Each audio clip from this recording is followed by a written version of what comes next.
audiodebate se está grabando y se compartirá en las redes sociales de Guerras y Geopolíticas, por lo cual si hay algo que no queráis decir, por favor no lo digáis, ya que esto se va a compartir en las redes sociales. ¿Me escucháis? Si alguien podría confirmar. Afirmativo. Afirmativo. Perfecto, perfecto. Dame un segundo. Patrick, voy a hacer spam. Ok. Igualmente va a empezar con los temas, ya que nos va a llevar un tiempo. Pero bueno, bienvenidos a todos y a todas los que estáis en la llamada ahora mismo. No sé si habéis visto la publicación que hicimos ayer mostrando los temas que íbamos a debatir el día de hoy, día 9 de abril de 2023. Si no, os los digo ahora mismo. Primer tema sería Israel y el Líbano. Como ya sabemos, está habiendo ahora mismo un enfrentamiento entre ambos países, algo que inició apenas hace 3-4 días. Y que bueno, la situación está... no se sabe exactamente cómo va a terminar esto, ni cuál es exactamente la razón por la cual todo se inició. Aunque ya sabemos que ha habido siempre un conflicto entre estos dos países, pero ahora se ha iniciado. Al mismo tiempo, Israel también está atacando partes de Palestina. Y ya veremos, bueno, debatiremos qué es lo que pensáis, la razón por la cual está ocurriendo esto. El siguiente tema, número 2, es Bakhmut, la estrategia histórica. Obviamente, casi todas las videollamadas hablamos de Bakhmut, pero en esta en específico queríamos hablar sobre la estrategia de los rusos en Bakhmut, porque ahora, como ya sabemos, estamos viendo cómo los rusos han avanzado en la última semana al centro de Bakhmut y se están moviendo hacia el oeste. Bakhmut también ha avanzado en el sur y un poco en el norte. Entonces, mucha gente decía que los rusos habían atascado en Bakhmut y que no estaban avanzando por X, Y y Z, pero esas personas tienen que darnos explicaciones y explicar la razón por la cual en un día han avanzado más que lo que hubiesen avanzado al ritmo que iban en 1 o 2 meses, ¿no? Si es que era parte de una estrategia o es que los ucranianos están retirando o qué es lo que ha pasado exactamente. El tercer tema sería China, la jugada maestra al dólar. Como ya sabemos, China está posicionando como un país fuerte en la escena mundial en cuanto a la geopolítica y vemos que China, de una forma u otra, desde su hemisferio está dictando los términos de las relaciones que va a tener con los países occidentales, los países africanos y los países alrededor del mundo. Vemos también como China, inversores chinos, incluso el mismo gobierno chino, están ayudando activamente en un proceso de dolarización, o sea, quitar el dólar o quitarlo como moneda fiat en el mundo y están empezando a usar el yuan en transacciones de petróleo, no solo con Rusia, sino con países occidentales también, como Francia. Punto número 4 sería Polonia, la última carta de Ucrania. Sabemos que hace poco hubo un meeting entre el primer ministro polaco y Zelensky, el presidente y Zelensky, en el cual hablaron sobre algo. Y hay muchos rumores de que se habló sobre la próxima ofensiva que va a lanzar Ucrania. No sabemos cuándo, porque cada vez lo retrasan 2 semanas. Pero hablaron sobre la ofensiva y mucha gente rumorea que de lo que se habló en el meeting también fue de una garantía por parte de Polonia de poder asegurar seguridad a Ucrania si es que pierden la contraofensiva. Tenemos en mente que los ucranianos, si pierden esta contraofensiva, como ha dicho el gobierno austriaco, que esta sería la última financiación a Ucrania y que si pierden esto, pues no habrá más. Y parece ser que el público alrededor del mundo también se está cansando de la guerra en Ucrania y esta sería la última oportunidad. Pero parece ser que Zelensky lo sabe y quiere asegurarse de que si algo ocurre, pues Polonia puede ayudar a Ucrania. ¿Cuál sería la ayuda? Pues hay muchas especulaciones. Hay personas que dicen que podrían asegurar el oeste de Ucrania, las regiones del oeste de Ucrania, y ese es el pacto en el que ha llegado. Otros dicen que Polonia se involucraría activamente en la guerra contra Rusia, en el territorio ucraniano. Y otros dicen simplemente que Ucrania vendería parte de Polonia. Pero sabemos que Polonia tiene un gran interés, veremos lo que es. Quinto tema, si da tiempo, sería el hecho de ser ortodoxo en Ucrania. Hemos visto cómo en esta semana la iglesia ortodoxa, la religión ortodoxa en sí, ha sido atacada. Se ha creado una nueva rama de la, de la religión ortodoxa en Ucrania y están atacando a al patriarcado de Moscú. Entonces, lo que está ocurriendo es que los nacionalistas han estado yendo a diferentes iglesias, en algunos casos las han quemado, en algunos casos han enfrentado a los curas y como ya sabemos, el gobierno ucraniano pues lo último que hizo es prohibir rezar en ruso. Vamos, una locura. Que si fuese otros tiempos, pues ya sabemos cómo se le llamarían. Pero bueno. Y el sexto tema, si da tiempo, sería Europa en llamas, de París al Nord Stream. Ya sabemos las protestas que están ocurriendo en París, en Francia. Y un dato muy importante es lo que ha ocurrido, lo que ocurrió con el Nord Stream, que lo que desveló el periodista americano Simon Hersh. Y lo que ha estado ocurriendo, las diferentes versiones que ha sacado el gobierno alemán sobre los piratas ucranianos que con un yate fueron a los gasoductos y los explotaron. Ahora parece ser que no están de acuerdo con esa versión, han sacado una nueva, la cual indica que algunos miembros del gobierno de Alemania sabían o incluso estaban involucrados en las explosiones del Nord Stream. Ha habido parlamentarios en Alemania que han dicho públicamente que qué está pasando, por qué no se está investigando esto, que si es que es cobardía o es que somos vasallos de los Estados Unidos. Hemos compartido un montón de publicaciones en nuestro canal donde podéis ver absolutamente todo esto, todo referenciado, podéis buscarlo en internet, en otros canales y veréis que todo es verdad. Pero igualmente hoy vamos a empezar con el primer tema tras esta introducción y como siempre queremos que todo el mundo participe. Nos da igual qué opinión tengas, todo el mundo puede compartir su opinión y se le respetará. Intentaremos moderar esto lo mejor que podamos para que esto sea algo equilibrado. Así que si una persona tiene una opinión que es opuesta o diamétricamente opuesta a lo que normalmente escuchamos, pues le daremos más palabra para que pueda defender su perspectiva.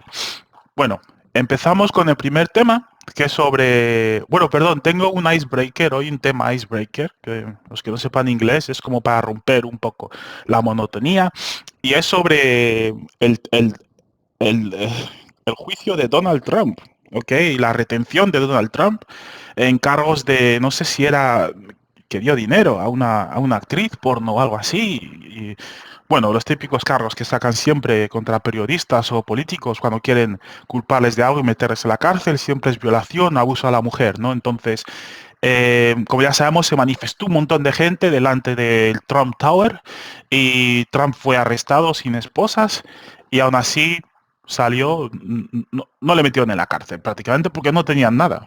Entonces, no sé si alguien quiere contribuir en cuanto a esto, algún trumpista, alguno que le encante Biden y los demócratas. Recordemos que esto es un icebreaker, por lo cual será 2 o 3 minutos y pasaremos al primer tema. Cualquier persona que quiera hablar, por favor, que levante la mano o que pida permiso. ¿Puedo hablar? Adelante, adelante, Israel. Breve, por favor. Sí, ok, buenas tardes. No, lo que pasa es que yo veo ahí que el caso de Trump es porque Trump ha sido el único presidente que no se ha lanzado a una guerra durante su administración y últimamente ha estado hablando de hacer un acuerdo de paz para Ucrania. Y eso no le conviene, digamos, ahorita al plan que tiene la industria del complejo militar industrial banquero que hay en los Estados Unidos, que está representado por Biden. De hecho, ahí leí en un artículo de Russia Today y en otro también medio que no recuerdo ahorita, que el hijo de George Soros es un invitado frecuente en la Casa Blanca. Eso te da a indicar de que pues Soros está mandando en the White House y obviamente Trump ataca a Soros. De hecho, en el discurso que dio luego de su cita con la justicia en Nueva York, él de hecho mencionó a ese señor. Y pues ahí vemos pues quiénes son los enemigos de Trump pues, y están tratando de neutralizarlo de alguna manera, pues. Que ojalá que logre Trump, tal vez suena, digamos, un poco ilógico, ¿verdad? Porque yo soy latinoamericano, obviamente Donald Trump tiene otras eh, posiciones extremistas, ¿verdad? Con respecto a Latinoamérica. Ok. Pero parece que es mejor que Trump esté en el poder porque pues es un tipo que no se va con el estilo militarista, sino que más bien busca cómo hacer acuerdos y hacer negocios, producir dinero. Israel, Gracias. un momento. Te voy a lanzar un nombre ahí. Eh, Qasem Soleimani. ¿Recuerdas a esta persona? Sí, claro, obviamente ¿Quién sé a lo asesinó? que te refieres. Sí, ok. Recuerda que el mismo Trump ha dicho varias veces de que eh, mientras es presidente, de verdad, el Estado profundo te presiona para hacer, digamos, tomar decisiones de ese tipo. Y creo que en esa época, si vos te recordás, cuando sucedió todo eso, había pasado, eso fue después de ¿cómo se dice? Del duelo que hubo en Siria. No sé si vos te acordás que en Siria Donald Trump mandó a bombardear Siria. Y eso fue un duelo contra las defensas aéreas rusas, que ayudaron a Siria a rechazar e interceptar los Tomahawk. Y ahí se dieron cuenta los yankees que los rusos están al mismo nivel de misilística. De hecho, creo que ahora ya están un poco más avanzados porque ellos son los que tienen misiles hipersónicos en producción y en explotación. Y de hecho, ya lo están usando activamente en Ucrania. Pero bueno, volviendo ahí a esa época, lo de Soleimani fue después de ese showdown que hubo ahí en Siria, durante que recordás que lanzaron como una media centena de misiles y creo que interceptaron creo que más del 90%. Eso fue un susto enorme para todo el complejo militar, para toda la fuerza del Pentágono, porque Israel, se dieron cuenta de que pueden ser, y entonces necesitaba algo volvía para de Irak. recuperar, digamos, la Volvía de confianza. Irak. Él volvía de Irak. ¿Ok? Es correcto, y eso fue después de lo de Siria, entonces ¿Y necesitaba qué algo hacía para, en Irak? digamos, ¿Qué hacía en Irak? bueno, vos sabés de que Irán tiene ahí operaciones activas en Irak. De hecho, ellos patrocinan no solo milicias en Siria, también en Irak. Ok. Y dieron oportunidad para eliminar a ese tipo, pues, o sea, a Vale, ese ¿y señor. por qué? ¿Por qué lo eliminaron? ¿Qué hizo ese tipo en el norte de Irak que prácticamente... Bueno, vos estás viendo ahorita, digamos, de que ya Irán está bombardeando las bases americanas.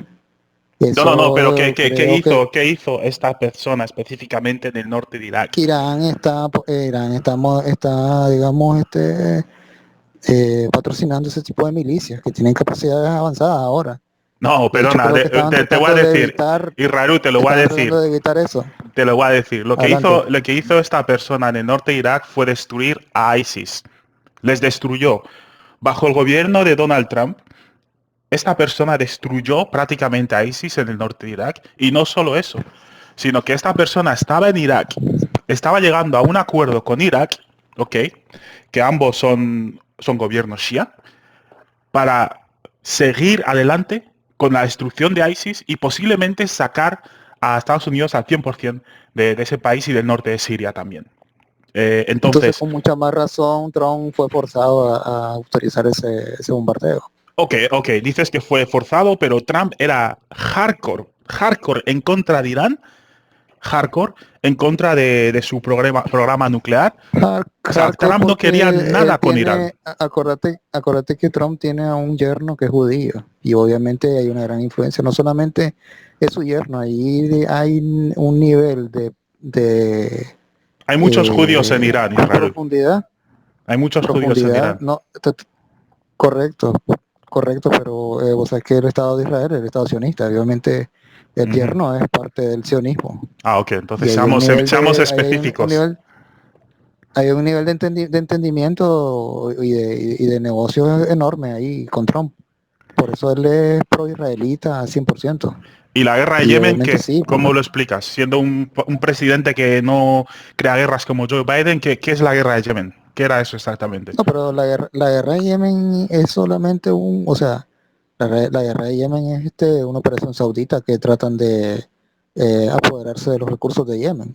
Pero Donald Realmente Trump ahí le los Estados Unidos apoyó al están 100%. interviniendo porque están vendiendo armas. Donald Trump Sí, les apoyó claro al que 100%, puso a los Houthis en la lista de terroristas de los Estados Unidos y a muchas otras organizaciones también las puso en esa lista. claro, ellos ponen en listas de terrorismo a todos los que se les oponen, y si les conviene, obviamente. Entonces, ¿qué te hace Pero, pensar que si Donald Trump estuviese en poder, la guerra de Ucrania no hubiese existido? Y te sí, dejo que claro, respondas y dejo porque, hablar a otra persona. Adelante. sí, claro, porque, ok, si vos te fijas, Trump ha actuado contra poderes que no pueden, digamos, oponérsele a los Estados Unidos, pero se ha dado cuenta de que, digamos, con lo de Siria, ya Rusia puede oponérsele. Y obviamente también negoció con el señor de Corea del Norte porque tiene armas nucleares. Entonces yo creo que Trump pues tiene una visión un poco más mesurada de no retar a poderes que pueden, digamos, dañar fuertemente a los Estados Unidos, tanto a nivel militar como a nivel económico. Dale, dejo que los demás opinen. Muchas gracias. Gracias, Israel. ¿Alguien más quiere aportar algo a este tema? Sí, yo quería decir que con respecto a Trump, hay que reconocer que a pesar de que no se inició ninguna guerra su periodo, él sí tuvo actitudes violentas y actitudes, vamos a decirlo así, injustas, como sabemos de Guaidó y sabemos de la operación Gedeón y sabemos de muchas cosas que ha hecho Trump que no son las de un pacifista. Así que yo dejo hasta allí, pero quería, si me permite, pasar al tema que mencionaste en un principio, que era que Israel y el Líbano tienen conflicto. Bueno, conflicto en realidad no es tanto lo que tienen, sino que tienen Un momento, tres chiles. elementos. Un momento. Bueno, todo el mundo, vamos a pasar al primer tema sobre Israel y el Líbano. Adelante, tres chiles. Sí, sí, perdona que me quise pasar de una vez. No Es pasa nada. que me había quedado en la mente eso que dijiste, que era un conflicto entre Israel y Líbano, y en realidad no, ha sido con los palestinos, con Hamas. Y ha sido porque Netanyahu creo que está bajo presión política de Biden, Color Revolution, y Netanyahu ha tratado de buscar el enemigo externo y los partidos religiosos querían sacrificar en el templo, quiero decir, en la explanada de lo que era el templo, supuestamente. Entonces, allí ha habido problemas con los palestinos, ha habido cohetes de Hamas, que son cohetes crudos, y también ha habido cohetes de Hamas desde el Líbano y cohetes de los palestinos desde Siria. Y también los egipcios encontraron misiles de mayor calibre en el Sinaí y los interrumpieron antes de que fueran lanzados. O sea, también los Houthis han dicho que ellos van a participar si hay un enfrentamiento. Y también Siria, ahora sí, el gobierno de Siria ha dicho que si Líbano es atacado, que Siria va a responder. Entonces también Assad ha dicho recientemente que ellos van a responder, ahora van a cambiar la política y antes no respondían a cada bofetada que le daba Israel, pero ahora sí la van a responder. O sea, quería traer el tema de que no es en realidad el Líbano propiamente dicho, sino que son Hamas, Hezbollah, organizaciones que responden a ciertos intereses y que están alineados. Porque más bien el ejército libanés y el gobierno libanés es pro-yanqui. Cambio. Sí, puedo intervenir ahí. Hezbollah en el Líbano. Un momento, por favor, un momento, por favor. Pedir palabra antes de hablar, por favor. Israel, sé que has pedido palabra, vamos a dejar a Kamamuri, que quería hablar. Adelante, Kamamuri, por favor, pedir palabra. Adelante. Realmente en el Líbano, quien representa la parte progresista y representa la anti-israelí es Hezbollah, que el ejército libanés está alineado más bien a Occidente, a Francia. Francia maneja esos hilos. Pasa que es muy posible que el nuevo presidente del Líbano, por una concertación que es confesional, la constitución del Líbano dice que el primer ministro es chiita, el presidente maronita, tiene una distribución ellos ahí que impide que haya una fuerza hegemónica. Ahora, ¿qué sucede? Que Franquieh, que es un nacionalista libanés, católico posiblemente, o sea, cristiano, posiblemente sea quien asuma la presidencia. El Líbano se corre hacia la izquierda. ¿Qué sucede? Que hay una concertación entre Nasrallah, con Hezbollah, con Hamas y con Siria y la fuerza iraní que están en Siria para que Israel vea que está rodeado realmente. Por eso se disparó desde Siria hasta el Golán. Se disparó desde el sur del Líbano hacia Israel y se disparó desde la franja de Gaza también hacia Israel. Pero además Irán puso toda su flota y su fuerza coeteril en alerta máxima. Quiere decir que Israel, que ahora ve que ya no tiene alineado detrás de Arabia Saudita ni a Emiratos, que fue todo ese protocolo que se llamó Tratado Abraham de Unión, o sea, el semita se unen todos, que quiso ser Estados Unidos fracasado, y entonces Israel se ve ahora aislado con todas esas fuerzas concertadas y ese es el objetivo. Realmente él tiene toda la razón cuando explico que Trump no empezó guerra, pero fue muy agresivo y fue tratando de atar cabos para eliminar la fuerza progresista, cosa que no logró concretar completamente y ahora se ha dejado Biden con su política senil, que parece que él es el que piensa y no todo el aparato de inteligencia que tiene detrás. Así es, eso es lo que quería yo agregar. Muchas gracias por tu aportación, Kawamuri. Antes de dejar pasar a otra persona, tenemos que analizar esto, porque esto no ha pasado en muchos años.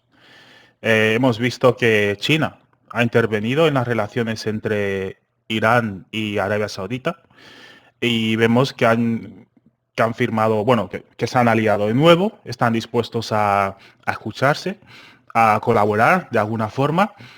No solo Arabia Saudí, sino que otros países también se están uniendo en este aspecto.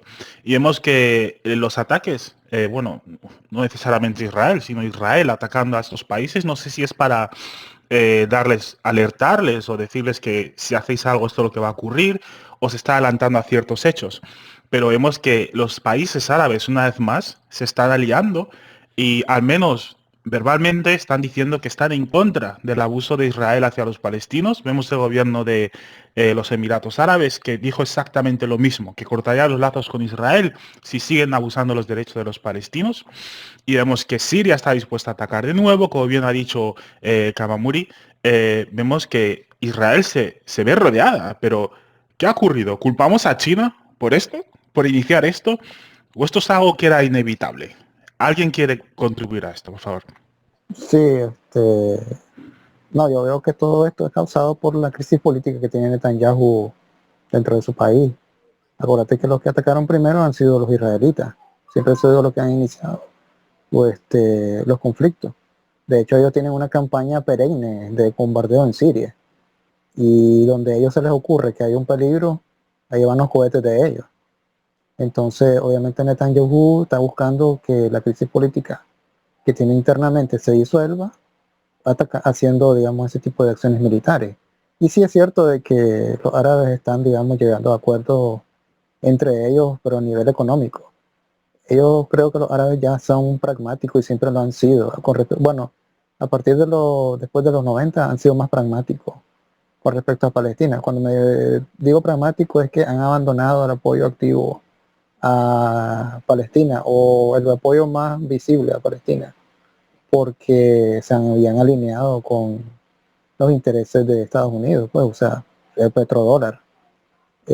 Por eso es que han abandonado Palestina, pero obviamente ahora que la situación ha cambiado, creo que pues pueden ser, digamos, más activos a nivel diplomático con ese tipo de declaraciones, pero no creo que ellos vayan a hacer una alianza como en las guerras anteriores contra Israel.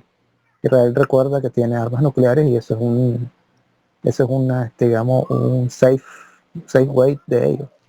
Y nadie se va a poner a una potencia, nadie en su sano juicio, perdón, se va a poner a pelear con una potencia que tiene armas nucleares y que tiene un poco de radicales en su gobierno. Gracias.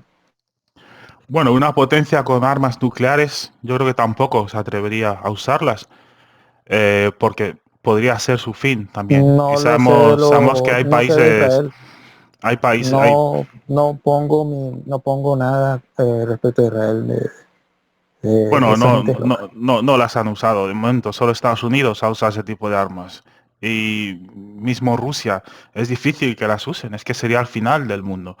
Pero obviamente Israel existe como Estado y posiblemente seguirá existiendo, pero al igual que Israel ha tenido acuerdos o tiene acuerdos con Azerbaiyán, ¿por qué no forzar a Israel a ser un vecino pacífico, a respetar los derechos de los palestinos? Eso no es mucho pedir a Israel, como sabemos, los que crean esto.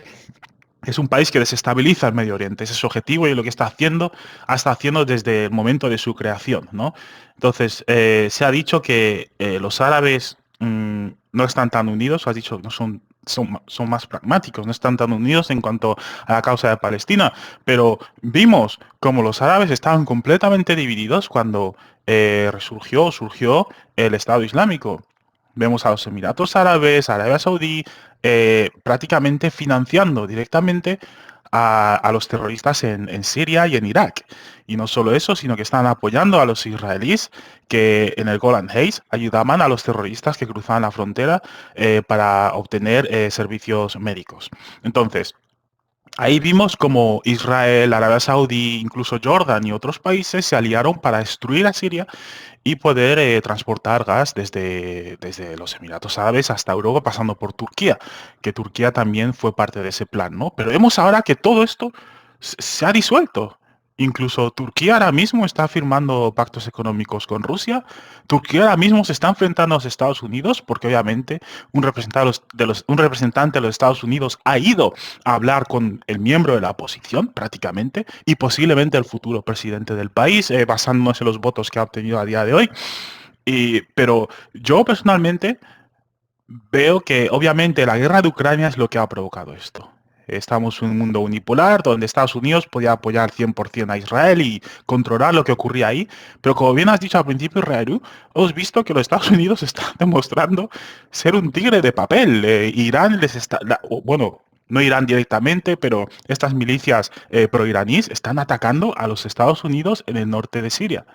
Entonces, vemos que el mundo se está dividiendo en multipolaridad y vemos que China está jugando un papel muy importante en esto. Y es algo que discutiremos luego más tarde. No sé si alguien quiere añadir algo más en cuanto a este conflicto entre Israel y Líbano, como lo he titulado, aunque dicen que es entre Israel y Hamas, y Hezbollah también, que son grupos, como ya sabemos, no gubernamentales, paramilitares, que actúan en contra de Israel. ¿Alguien quiere añadir algo más a este tema? Si no, pasamos al siguiente tema.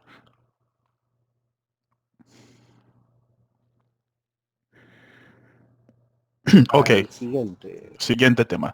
Siguiente tema número 2 es Bakhmut, estrategia histórica. Bueno, no hace falta muchas palabras para saber lo que ha ocurrido en Bakhmut, pero sí hacen falta palabras para aquellos que decían que la picadora de carne no era para los ucranianos, sino para los rusos.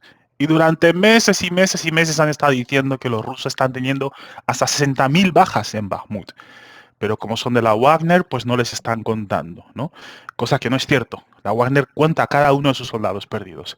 Pero igualmente, vemos que ¿cómo vas a estar ganando si estás teniendo más pérdidas, ¿no? Es más, surgió un debate muy importante hace 2 días en el chat que hablamos sobre la guerra convencional, ¿no? Donde los defensores necesitan menos recursos que los que atacan para poder coger, rodear la ciudad, ¿no? Y surgió un debate diciendo, espérate, vamos a estudiar Bakhmut porque estamos viendo que los defensores, debido a la artillería y debido a los TOS y todo el resto de armamento que traen los rusos, son los que están teniendo más bajas continuamente y los que atacan usan un número menor de atacantes, pero aún así siguen ganando. Hemos visto cómo en la última semana Wagner prácticamente ha empujado a los ucranianos del centro de Bakhmut y prácticamente se están retirando. Hay vídeos, hay evidencia que muestra que los ucranianos se están retirando de Bakhmut. Obviamente no han dicho nada y ha habido un evento que prácticamente ha cubierto todo esto. Y ha sido el asesinato de un corresponsal de guerra ruso que le dio una figurilla con una bomba y prácticamente lo asesinaron al pobre hombre, pero esto ha nublado un poco la retirada de las tropas ucranianas de Bakhmut. Ya no sabemos cuántas tropas hay en Bakhmut, pero dicen que el espacio que tienen es tan pequeño que les es difícil esconderse y que podemos hablar de 15.000 tropas atrapadas en Bakhmut que son carne, bueno, que son un blanco fácil para la artillería rusa. Entonces, ¿qué fue Bakhmut? Porque mucha gente dice que fue un fracaso de Rusia porque llevan 5, 6, un año entero intentando coger la ciudad, o el poblado, como muchos lo llaman, o esto fue una estrategia maestra, la cual debe ser estudiada, porque lo que hicieron fue atraer a las tropas ucranianas a una ciudad en la que sabían que si la perdían iban a perder prácticamente el frente de Donbass y permitiría a los rusos avanzar hacia Slaviansk y otras ciudades y liberar el Donbass por completo. Y los ucranianos sabían que tenían que enviar fuerzas para protegerlo, porque si no, su ofensiva del Donbass se terminaba y la financiación occidental se terminaba. Entonces vemos que Bakhmut puede ser el principio del final del ejército ucraniano. Lo que me gustaría saber es, a la gente que está aquí, preguntarles, ¿qué es lo que pensáis que ha sido Bakhmut? ¿Ha sido una estrategia rusa para poder destruir por completo o llevar a cabo su objetivo de desmilitarizar Ucrania? ¿O creéis que ha sido un fracaso total? Por favor, pedid palabra. Cuando queráis. ¿Puedo hablar? Adelante, Israel. Breve, por favor. Pues me preocupa que se haya tomado mucho tiempo ahí en Bakhmut. Lo que me preocupa a mí más bien es, digamos, la tan anunciada contraofensiva. O sea, ¿no será que Bakhmut es una distracción de los ucranianos o los rusos para poder eh, poner tropas en otros lugares del frente y avanzar por ahí? Gracias, dejo a los demás. Un momento. ¿En qué Patrick, lugares del frente? Un momento, 3 chilis. No lo sé, es que no he estado al tanto esta última semana no he estado al tanto de pues cómo va la guerra ni nada, pues, pero yo veo eso, yo tengo esa pregunta, pues, o sea, porque, o sea, se ha tomado bastante tiempo, bastantes recursos ahí, y pues yo he leído bastante también mucha de la propaganda de Ucrania, ¿verdad? De que están preparando una contraofensiva. Digo yo, no será, pues, o sea, que han estado concentrando tropas y equipos en otros lugares del frente para luego lanzarse por ahí. Okay. Y obviamente se han estado defendiendo Bakhmut para que los rusos estén distraídos ahí, pues, y no avancen por otros lados. Gracias. Ok. Vamos a ver si alguien contesta esto. Adelante, 3 chilis. sí, pero no iba a contestar directamente el comentario de Israel. Iba a hablar sobre cuál es mi opinión acerca de lo que está pasando en Bakhmut. ¿Qué ha sido Bakhmut? Para mí ha sido una trampa maestra y es a escala pequeña de lo que los rusos hacen, permitiendo que las armas de la OTAN lleguen por una entrada y así la OTAN se desgasta. O sea, el equipo llega hasta los rusos para que los rusos se deshagan de todo ese armamento soviético que tenía Europa del Este. Ese armamento no se va a reemplazar mañana. Eso va a tomar años. Poder reemplazar todo y cambiar las estrategias y las tácticas de la OTAN, etcétera. Y me parece que ha sido una estrategia magistral. y creo que fue Prigozhin que le atribuyó eso al general Sirovikin. Y yo creo que es así. Ellos dejaron una entrada y has visto cómo está esa entrada llena de un cementerio de vehículos que los ucranianos iban a usar en la contraofensiva esa que no llega. Sí, recordemos que la contraofensiva de Kherson nunca llegaba. Es más, publicamos un montón de memes en el canal de un esqueleto esperando a ver si llega la contraofensiva de Kherson, ¿no? Pero al final se lanzó y muchos dicen que fue una buena contraofensiva que empujó a las tropas rusas, pero otros dicen que los rusos se retiraron y ya está, que no van a perder hombres ni soldados por territorio, ¿no? Si esto es una guerra de desgaste. Y prácticamente no murió ni un ruso en esa contraofensiva. Cruzaron el río y parece ser que incluso los HIMARS fueron desactivados por alguien, no sabemos quién exactamente. Pero bueno, en cuanto a esto, Tris Chilis, una jugada maestra. Ok, guay. ¿Por qué es una jugada maestra? Es una jugada maestra permitir que el equipo occidental llegue al frente y mate a, no sé, 100 rusos al día. Es una jugada maestra ir tan despacio y en vez de coger la ciudad y arriesgar el estado, bueno, la situación política y social en Rusia cada vez que hay un atentado y matan a Dugina o matan a un representante ruso. ¿Dónde vemos la estrategia maestra aquí? Sí, si te refieres a lo de la OTAN, de traer, dejar entrar por esos túneles que aparentemente se conocen muy bien y se pudieran destruir en el momento que Rusia estimara que es algo existencial, que es un peligro existencial. Obviamente, Rusia tiene la capacidad, ya lo ha demostrado con el uso de misiles hipersónicos Kinzhal, para destruir cualquier túnel y cualquier búnker. Así que yo no tengo ninguna duda de que si fuera un peligro existencial, esos 100 rusos que mueren por día, que es triste, pero es una cuestión de costo-beneficio. Y es que el equipo ese de la OTAN, las reservas de la OTAN, están deshechas porque todas se las han enviado a Ucrania. Entonces ha tenido que rescatar equipo que ni sirve siquiera. Estaba viendo que los tanques Leopard, como no tienen blindaje suficiente, los ucranianos le han tenido que poner el blindaje reactivo Conta, que es ruso. O sea, les están mandando chatarra, ¿no? Pero es lo que tenía la OTAN. Entonces, todos ellos tienen el compromiso de que Estados Unidos le va a reponer ese inventario, pero la verdad es que eso va a tomar años para reponer ese inventario.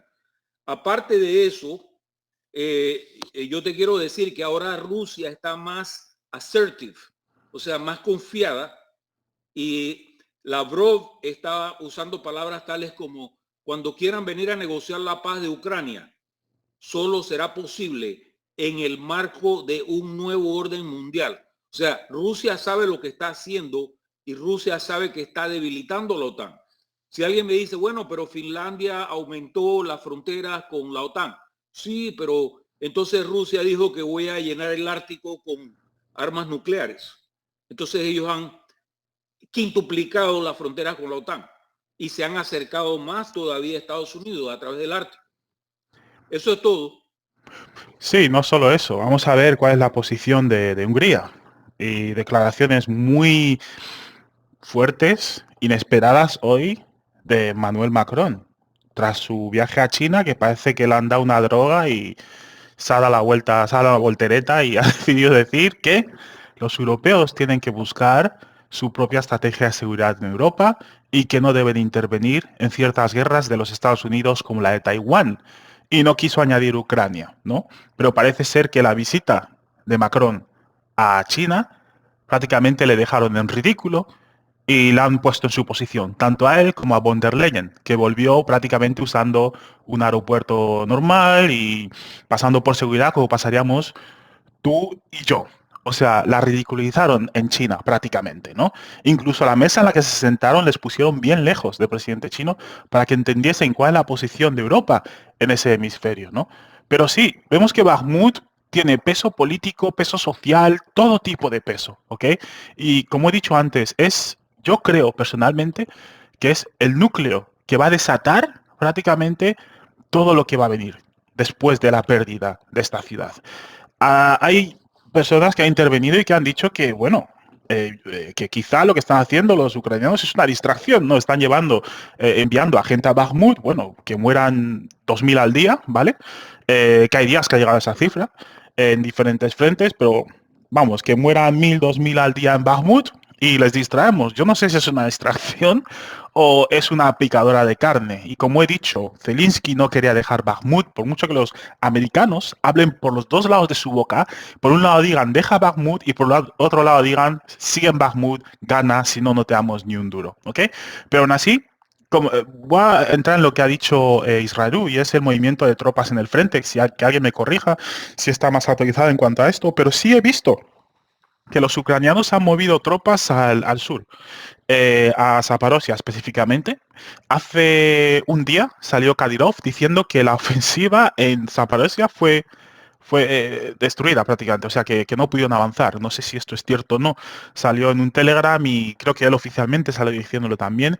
Pero parece ser que quizá no es ese frente y quizá es otro frente en el que están moviendo a sus tropas. Pero también he visto movimientos opuestos de Zaporozhia a Bakhmut, de Bakhmut a Limán y de Sumi perdón, de Bakhmut a Sumi también. O sea, está habiendo un montón de movimientos que parece ser que los ucranianos no saben exactamente dónde enviar sus tropas porque los rusos están atacando en todo el frente.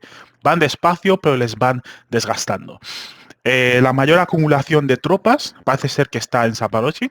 Parece que quieren empujar a las tropas rusas y llegar a Crimea, si alguien se cree eso. Pero bueno, parece ser que ese es el objetivo de los ucranianos. E incluso han amenazado a Rusia. Les han dicho que les queda poco, que se vayan de Crimea o si no, lo van a lamentar. ¿Ok? Incluso han dicho que se van de Bakhmut o si no, lo van a lamentar. Y vemos que prácticamente tienen control sobre la ciudad, ¿no? Entonces, ¿alguien quiere añadir algo más en cuanto a lo que ellos o ellas piensan de la estrategia de Rusia en Bakhmut? Si es que es una estrategia o ha sido una pérdida innecesaria de soldados rusos y ucranianos. Yo. ¿Reques? Sí, Sí, adelante, adelante. lo que se pueda. Hola, hola, buenas. Mira, sobre la estrategia, ¿se me escucha bien? Sí, adelante.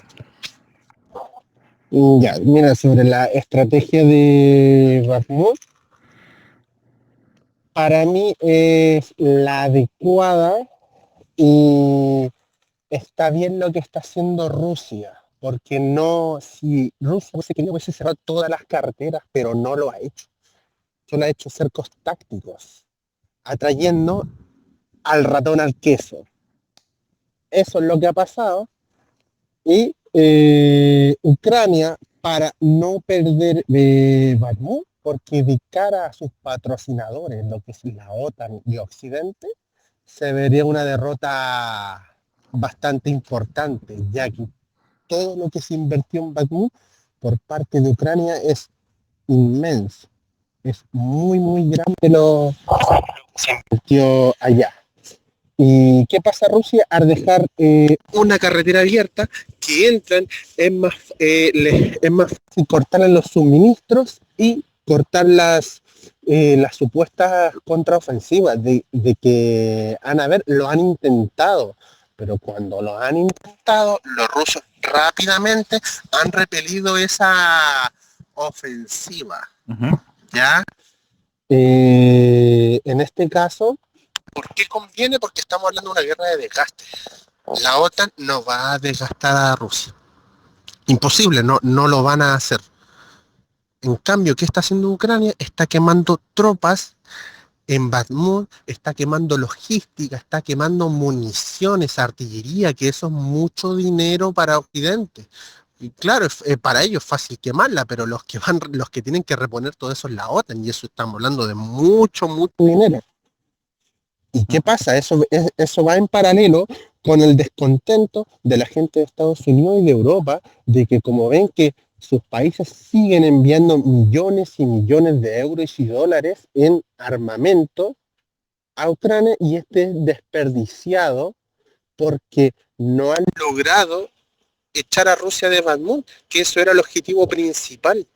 Y ahora estamos hablando, están intentando cambiar el contexto de que Bakhmut no es importante cuando ha sido una ciudad muy importante y todos los esfuerzos que se han realizado es echar a Rusia de Bakhmut y no han podido. Y Rusia le ha dejado una puerta a propósito por lo mismo, para quemarles todo lo posible y así evitar futuras contraofensivas más poderosas. Entonces, si ahora me preguntan que va a haber una contraofensiva ucraniana, no lo creo. Aparte, la chatarra que le están enviando de la que habló Tres Chile es chatarra, no va a servir en el lodo ucraniano de cara a primavera. Aparte, en estos días han habido muy mal clima, no sé si han escuchado las inundaciones que han habido en Kramatorsk, que también han afectado a centros logísticos ucranianos, en las cuales han tenido algunas pérdidas, han tenido que redesplegarse, han tenido que sacar unidades por el desborde de un río y también en la cantidad de lodo que hay. Entonces, claro, son temas bastante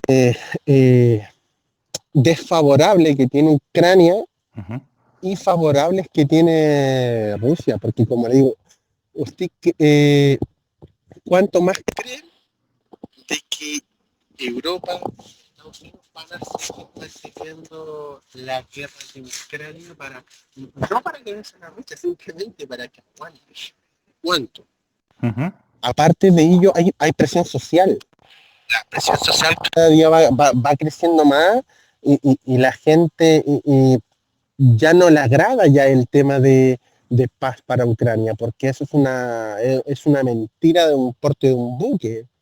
Entonces, lo que está consiguiendo Rusia es solo hacer que la OTAN y esos países gasten dinero, gasten armamento, están quemando las tropas de Ucrania. Rusia no tiene prisa. Entonces, ¿por, si, ¿por qué van a tener prisa en un territorio en el cual están quemando todas las tropas ucranianas y las rusas están sufriendo pérdidas mínimas? ¿Para qué? Si es un plan bueno. Entonces van a mantener el plan hasta que se pueda más y estos ucranianos decidan replegarse tácticamente, que eso es lo que debieron hacer en diciembre, finales de noviembre.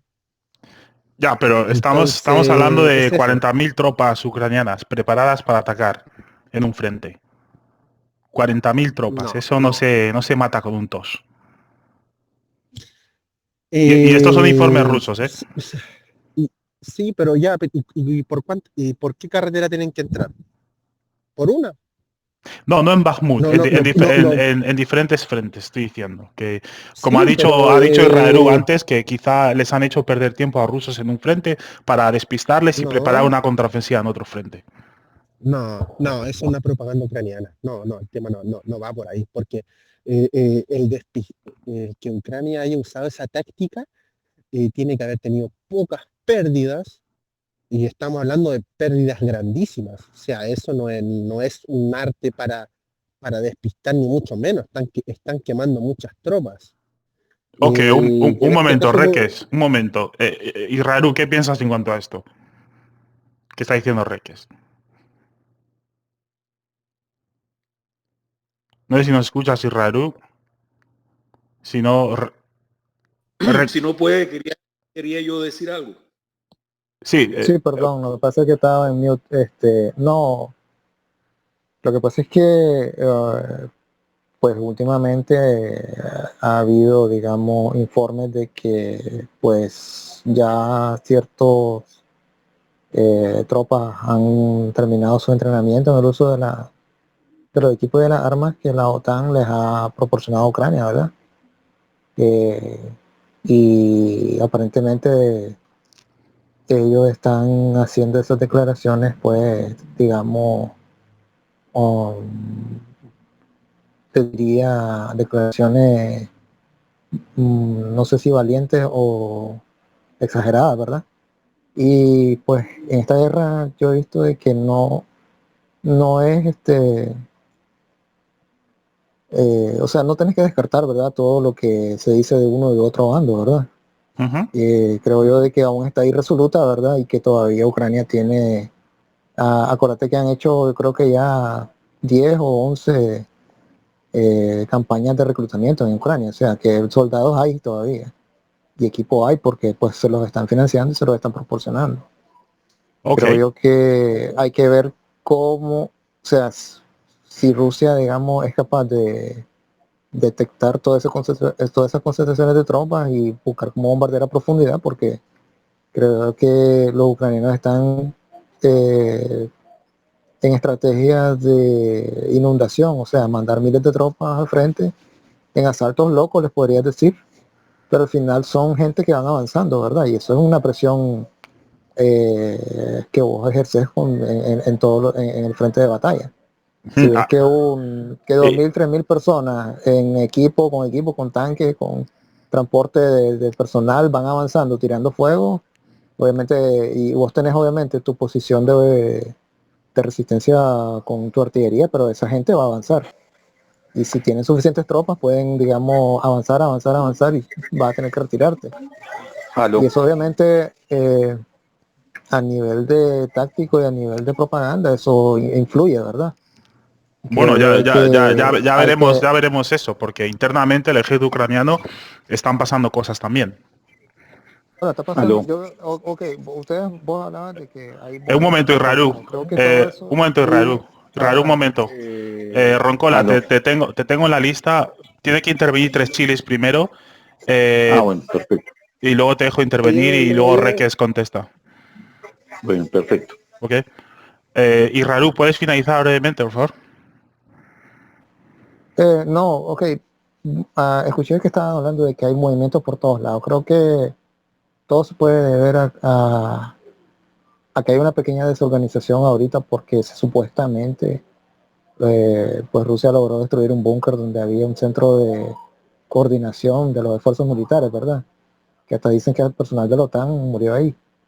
Puede deberse a eso también, pero no hay que descartar, digo yo, la posibilidad de que Ucrania tenga suficientes tropas para, digamos, lanzar una ofensiva masiva en todos los frentes y que esto se complique mucho más. Muchas gracias. Ok. Tres chilis, un momento. Reques, contesta, por favor. Ya, contemos. Mira, yo creo que hay poco que comentar bajo mi punto de vista. Yo creo que el tiempo y el desgaste está jugando a favor de Rusia y en contra de Ucrania. Recuerden que en Bakhmut se han perdido innumerables unidades y pelotones de élite de parte de Ucrania. No es que les queden muchas de élite, la verdad los reclutamientos no están siendo tan exitosos por lo que todos ya saben. La mayoría de armas que está usando Ucrania son soviéticas. Recuerden la última entrevista que dio Putin, que comentó lo mismo. La mayoría de armas que están usando Ucrania son soviéticas. Cuando comiencan a llegar más occidentales, van a tener un problema, uno logístico y de uso, porque también se van a tener que capacitar a muchísimos soldados. Y la verdad, actualmente no estamos hablando del mismo ejército de cuando comenzó la guerra. La verdad, ha bajado bastante la calidad. Ahora que se están apoyando por muchos mercenarios encubiertos y otra cosa, pero no, ya ahora mismo estamos en un punto de que la balanza está bastante inclinada a Rusia y no hay prisa. No hay prisa porque lo geopolítico le está atacando fuertemente a esos países y lo económico también. Entonces, si Rusia usa su as del diésel que tiene bajo la manga, créeme que la mayoría de esos apoyos económicos se van a cortar, porque el problemón que se le vendría a Europa es grandísimo con el diésel. Ok. Entonces, mira, para finalizar, es lo que yo digo, la táctica de Surovikin que le dio Esta está la táctica de Surovikin. Y está siendo muy, muy efectiva, ya que el hombre es un genio, las cosas como son. El hombre es un genio en Siria y lo está demostrando acá. Prigozhin habló de ello, que la táctica de él ha sido muy, muy efectiva en infligir daño a Ucrania y bueno, la estamos viendo, no hay prisa. Y con eso finalizo. Gracias. Solo entender que el comandante en realidad del grupo Wagner no es Surovikin prácticamente. No es su fundador ni su creador. Tengamos eso en cuenta, que los avances y las estrategias vienen del ejército ruso. Exactamente. Voy a dejar entrar a Tres Chilis seguido por Roncola. ¿Quién ha hablado ahí? Bueno, Tres Chilis, adelante. Sí, lo que quería decir apoya 100% lo que ha dicho Reques, de que la calidad del ejército ucraniano que existe ahora deja mucho que desear. Y lo digo no porque desprecie lo que han hecho, sino que casi la gran mayoría de los oficiales entrenados han muerto. Y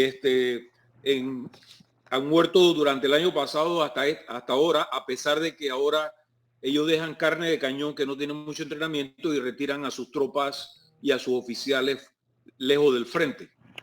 Eso es lo que se ha notado que han hecho para tratar de salvar algo de lo que tienen de los más experimentados. Pero se están experimentando contra gente de Wagner que son muy efectivos en asalto urbano y ellos a veces encuentran jóvenes y viejos y a veces encuentran toda clase de gente que mandan al frente porque los agarran de las calles y es para poner una carne de cañón. Entonces, también he escuchado a ex oficiales del ejército de Estados Unidos comentar, y de inteligencia y de diferentes armas, comentar que es precisamente eso lo que está pasando, de que le quieren dar un entrenamiento a estos en equipos occidentales, de entrenamiento que se toman 6 meses y después se toman otros 6 meses para prácticas de ejercicios de armas combinadas. Y se lo quieren dar en un mes, en medio mes. Y ese es el tipo de personal que están mandando al frente. O sea, no tiene... eso toma tiempo, así como toma tiempo reponer el inventario de armas que la OTAN está perdiendo. Eso también toma tiempo. Eso es todo. Sí, solo añadir a esto lo que ha dicho Tres Chilis es importante, sobre todo respondiendo a Israel. Vemos que vamos a ver el trabajo que ha hecho Wagner, excepcional, profesional, en las minas de sal. Prácticamente quitó a todos los ucranianos que había ahí en un par de días. Las minas de sal son, Los son- famosos topos. exacto, son túneles extensos. O sea, les sacaron de Los ahí. topos. Sí, y no, no Son solo, topos. no solo ahí, también en la fábrica de metal de Azov, en un día prácticamente sacaron los ucranianos de ahí también. O sea, estamos viendo cómo, a pesar de tener más tropas, Uy, por favor, silenciaros un momento, hay mucho feedback. A pesar de tener más tropa los ucranianos, vemos que el nivel de profesionalidad y experiencia es importante en el campo de batalla. Aunque envíes a 40.000 en cola a un sitio, no significa que vayas a ganar. Y sobre todo con la tecnología y con las personas que se pueden encontrar de frente, que pueden tener experiencia en Chechenia, en Georgia y en el norte de África. Adelante, Roncola. Mira, y para finalizar, súper corto. Rusia está usando un TNT cargado de explosivo que no me acuerdo del nombre, que prácticamente te hace cagar los túneles. Está siendo muy efectivo ese TNT. Mira, déjame buscar el nombre y luego lo comento, pero eso, me acordé de eso. Y Ok. por otra parte, para finalizar el comentario, es que Estados Unidos ya no se puede permitir seguir financiando con mucho esta guerra, siendo que luego le espera otra guerra más importante, la cual tiene que financiar muchísimo más, que es la de Taiwán, y sabe que Europa ahí ya no va a poder ayudarle porque no pueden, ya no tienen ya cómo poder ayudarle. Así que ahí tienen la respuesta de por qué Rusia no tiene prisa. O tiene muchas Que se guerras. desgasten Irán, solos. tienen No, Taiwán, tienen todas partes. Irán en Oriente, en Medio Oriente, imagínate que Tienen tenga que África cubrir también. Siria, Estados Unidos. Joder, entonces, no, es que no se puede, la verdad. Gracias, Reques. Bueno, Roncola, te dejamos hablar. Adelante. Sí. Bueno, gracias. Todos los que han participado, muy buenos, los temas han sido muy bien. Yo de pronto puedo aportar de que de pronto en el sector de Bulegar, Bulegar es que se llama, Bulegar, por lo menos la flota del Pacífico perdió mucha gente y gente experimentada, muy buenos soldados, fuerzas especiales. Y parece que sacaron al general pues por malos resultados. No sé si sea verdad o no, porque usted sabe que la verdad es lo primero que se pierde en una guerra, ¿no? Pero a mí me parece que Rusia también ha perdido mucha gente importante, fuerzas especiales. Wagner ha sido impresionante, ha sido, mejor dicho, yo creo que ha sido la salvación realmente en el fondo de Rusia, en el sentido de que es el que pone el pecho, da resultados en las cosas delicadas. Otra cosa que estoy como indignado es la falta de respuesta de Rusia contra los atentados terroristas, en el sentido de que debería actuar políticamente y declarar grupo terrorista a las fuerzas de inteligencia de Ucrania, al menos a las fuerzas de inteligencia declarados terroristas, y empezar a trabajar en la parte política y crear un expediente, así como se lo crearon a Rusia en la Corte Penal Internacional. ¿Me entiende? Entonces a mí me parece que a Rusia le falta ser más rápido en ese sentido. Y otro defecto que le veo a Rusia es la parte de los satélites. Me parece una vergüenza que no hayan inhabilitado los Sterling de Elon Musk. Eso es lo que le da ha sido que ha hecho que Ucrania se crezca en la parte del ejército, porque con GPS y información satelital ha hecho daño. Entonces me parece injusto que se pierda gente viendo que pueden bloquear esos satélites y hay que bloquearlos rápido, ¿me entiendes? No hay que esperar eso. Y en la parte de terrorismo es urgente que declaren que los servicios de inteligencia ucranianos son terroristas y actuar en consecuencia porque hay que empezar a darle, o sea, la guerra mediática, los cañones de publicidad contra Rusia, las va ganando siempre Estados Unidos. Es la oportunidad que tiene para hacerle ver al mundo, a China, a Asia, al mundo, a América Latina, que realmente son terroristas. Muchas gracias. Roncola, fue en enero de este año, creo, perdón, octubre del año pasado, que se están pensando cambiar la definición que le daban a la operación militar que están llevando a cabo en Ucrania, y en vez de llamarlo operación especial, lo querían llamar una operación antiterrorista. Salieron muchos...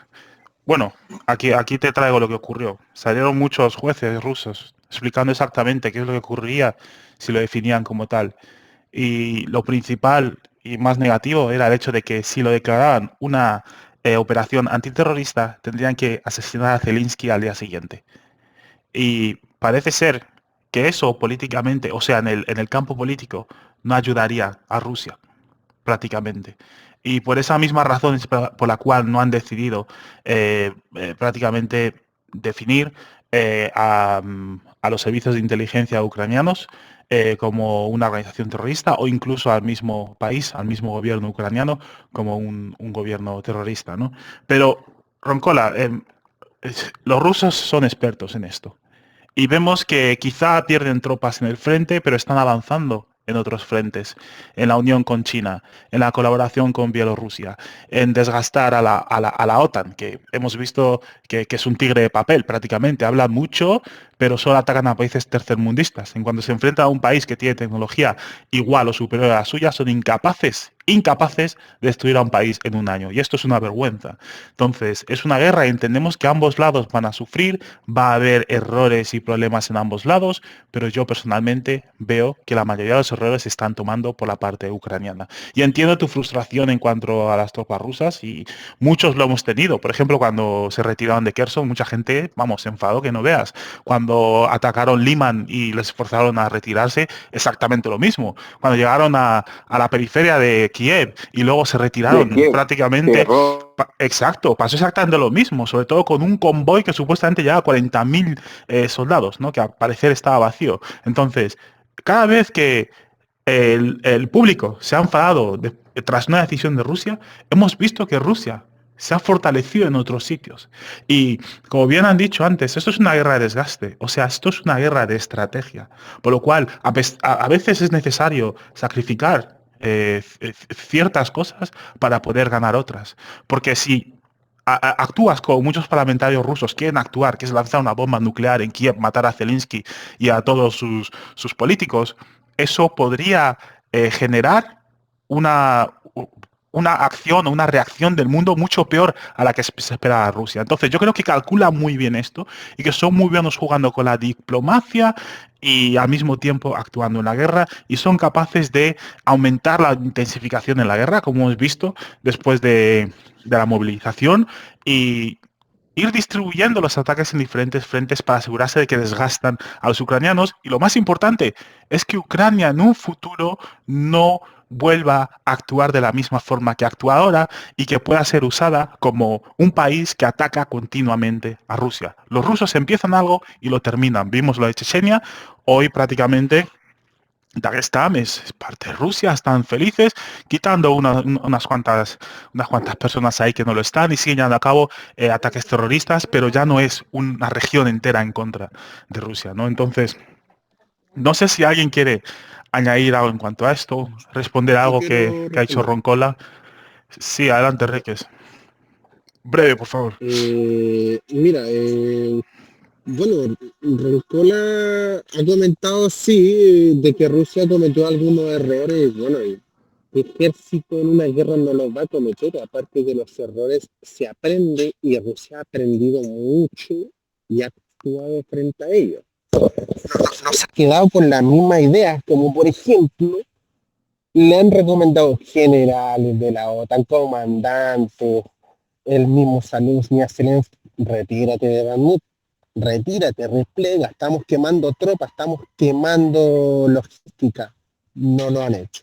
Por lo mismo, no han cambiado el nombre de la operación especial para no cargarse a Zelensky. No conviene cargarse a Zelensky, es bueno tenerlo ahí.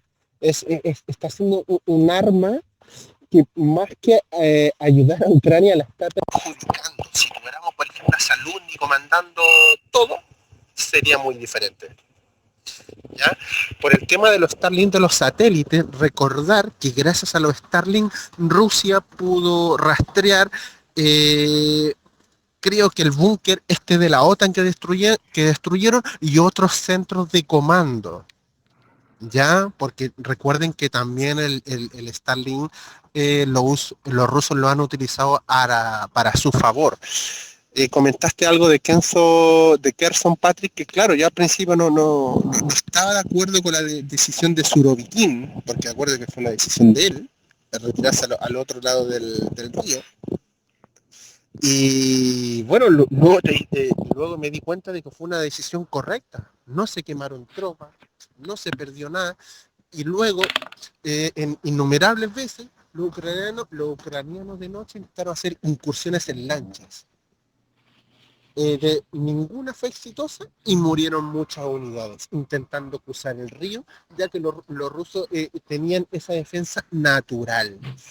Entonces, eso es un buen repliegue táctico, evitar bajas y tener una buena defensa natural en ese sentido. Entonces, claro, yo creo que Rusia, gracias a este conflicto, se ha hecho mucho más profesional y ha pulido muchísimos errores, y recordar que los tanques soviéticos, gracias a esta guerra, se han hecho modificaciones en muchos de ellos, se han hecho modificaciones en los drones. Entonces se han probado diferentes armamentos rusos, como hemos visto. Entonces Rusia, finalizando esta guerra, tarde o temprano va a finalizar. Ahí ya se verá. No hay prisa por parte de Rusia, vuelvo a recordar. Va a salir muy fortalecida y con muchísima experiencia. Entonces, eso es lo que digo. Los errores del pasado, bueno, se corrigieron todos. Un Ok. comentario Eso de- es Un momento, por favor, un momento. Juan, Un momento, por favor. Como he dicho, hay que pedir palabras, si no, silencio a todo el mundo que intenta intervenir. Mantengamos el orden, ¿ok? Vamos a pasar al siguiente tema, porque va enlazado con todo lo que hemos hablado hasta ahora. Con lo que está pasando en Oriente Medio, con lo que está pasando en Bakhmut, con lo que está pasando entre Rusia y Ucrania. Y es China, jugada maestra al dólar. Permito que respondáis a algo que haya dicho antes del tema anterior sobre Bakhmut, pero por favor, si podéis centraros en China, jugada maestra, y ver cómo lo podéis entrelazar a todo, a lo que está ocurriendo en Ucrania, lo que ha ocurrido con Israel, Líbano y con Palestina, etcétera.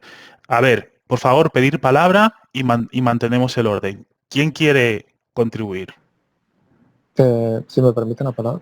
Israel, da un momento porque no sé si era J2, que estaba diciendo algo también. J2, J cuadrado. Sí, ¿Perdón? sí, quería saludarlos. Hoy llegué tarde a la reunión, desafortunadamente, pero pues, me complace escucharlos. Con respecto un poquito a lo que está pasando en Ucrania, con lo que hablaban los compañeros, creo que los Wanger no son los únicos que están al frente. Hay que recordar que Rusia también tiene otras tropas especiales. Hace unos días tocamos el tema en el grupo y estos escuadrones especiales se han encargado de romper las filas y luego Wanger viene y barre lo que hace falta, pero creo que es ¿Quiénes son? vital. ¿Quiénes son? Están, dame un segundo, que no recuerdo, son... ¿Estás hablando de Bakhmut o de diferentes frentes, J cuadrado? En diferentes frentes. Ah, ok. Tenemos los Los cosacos, chechenos tenemos a están los al frente. chechenos, sí. Los cosacos, tenemos a las repúblicas también, los milicianos. Tenemos unos cuantos, sí. ¿Son esos a los que te refieres, J cuadrado? Sí, sí, y no solamente a eso, sino a los grupos especiales, a los que se encargan de hacer reconocimiento, los que están trabajando en los drones. Toda esta gente está mezclada y obviamente pues creo que Wanger solamente no sería capaz de afrontar la guerra como la ha afrontado y ganar terreno como la han ganado sin la ayuda de toda esta infraestructura que tiene Rusia.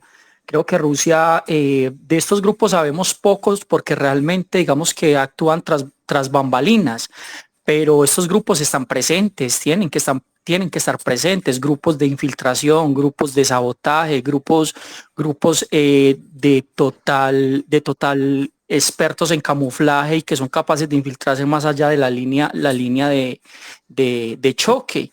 Creo que todos ellos están ahí involucrados y de eso también va el éxito que han tenido en poder ir ganando terreno en varios frentes. Pero J cuadrado, Wagner hace todas estas funciones que has descrito ahora mismo. O sea, es un grupo de asalto. Están especializados en eso, sobre todo en combate urbano, ¿no? Y por eso les envían al frente los primeros, al menos en Bakhmut, y creo que en Avdiivka también les han utilizado, pero están especializados en prácticamente todo lo que has dicho. Wagner está especializado en eso. Igualmente, ¿qué piensas tú de Bakhmut? ¿Es una jugada maestra de Rusia o qué? Pues yo creo que si cae la ciudad, pues prácticamente ya está en manos de Rusia. Les daría mucha ventaja porque de ahí hacia la ciudad más grande es todo terreno abierto. Y como vemos ahí, desde ese lugar, Rusia podría, digamos, asentarse como tal muy fuerte para seguir hacia adelante. Uh-huh. Ok, perfecto, gracias J cuadrado. Roncola, te tengo en mente. Vamos a dejar hablar a Israel. Quería comentar sobre el nuevo tema, imagino. Adelante, Israel. Sí, no, quería comentar muy rápidamente sobre el tema anterior. Pues vos hablaste de que pues Daguestán ahora pues es una región que es prorrusa, ¿verdad? Pero tuvo una guerra, ¿verdad? Bastante fuerte. Creo que antes de la de Ucrania, la guerra más fuerte que ha tenido Rusia, ¿verdad? Chechenia habla. Pero si vos recordás, para que esa región se pacificara y se transformara, tuvieron que derretir las calles de Chechenia con cohetería En otras palabras, hicieron una demolición total y eliminaron a gran parte de la dirigencia de esas personas que se oponían a Rusia, ¿verdad? Entonces yo no veo la forma de que Rusia logre los objetivos que se está planteando de convertir a Ucrania en una región neutral y que nunca más se atrevan a agredir a Rusia si no actúan de la misma manera. O sea, va a haber algún momento donde se van a decidir a eliminar a la plana mayor del ejército ucraniano y a la clase política. Eso lo vamos a ver en su tiempo. No sé si va a ser dentro de un año o pasado mañana, pero eso lo van a tener que hacer sí o sí, porque mientras esa gente esté mangoneando todo el asunto en Ucrania, va a haber siempre un conflicto armado en esa región. Ahora, Ok. si me permitís sobre lo de China, Ujú. obviamente todo ese movimiento yo me lo esperaba, pero no me lo esperaba tan pronto, ¿verdad? Me lo esperaba verlo, qué sé yo, cuando ya estuviera yo totalmente retirado de la vida económica, o sea, cuando ya estuviera jubilado. Pero todo esto se ha acelerado por la guerra de Ucrania, porque los Estados Unidos se han pegado un tiro al bloquear las reservas internacionales de Rusia en dólares eh, por la misma guerra de Ucrania. O sea, que si vos te pones a la política de los Estados Unidos, te quedas sin reservas internacionales y no puedes comprar petróleo. Entonces, obviamente, Rusia se ha puesto las pilas ahí China se ha puesto las pilas ahí para lograr esos acuerdos que ya lo venían haciendo con el programa de la Ruta de la Seda. Todo ese programa de la Ruta de la Seda era dirigido a no solamente expandir la capacidad de comercio de China con Europa, sino también socavar ese tipo de programa de petrodólares. Obviamente ese era el segundo objetivo, pero eso se ha acelerado porque pues con ese jugada que han hecho los Estados Unidos de pegarse un tiro en el pie, obviamente China no quiere quedarse sin poder, digamos, adquirir sus recursos energéticos sin tener que depender de los dólares, ¿verdad? Por eso se han aliado con Rusia, han sido muy pragmáticos en eso y han hecho esos acuerdos de modo diplomático con Irán y Arabia Saudí. ¿Y por qué Arabia Saudí se está uniendo con China? Porque vos sabés que el petróleo no es eterno, ¿verdad? O sea, que sabemos que las reservas de Arabia Saudí tal vez eh, tengan como tiempo de vida de explotación comercial eh, fácil, ¿verdad? Unos 50 años. Ya después va a ser muy difícil extraer el petróleo de Arabia Saudita y no van a poder, digamos, ganar tanto dinero como lo están haciendo ahora. Entonces, qué es lo que está haciendo Arabia Saudita? Por lo menos eso es lo que yo veo y lo que yo haría, ¿verdad? No sé qué es lo que piensa el príncipe heredero de ahí, pero a lo mejor va pensando por el mismo canal. Y ellos piensan diversificar sus industrias. Y eso nunca lo van a hacer con los Estados Unidos. Los Estados Unidos no invierten ni crean industrias ni infraestructuras que no les convengan a ellos.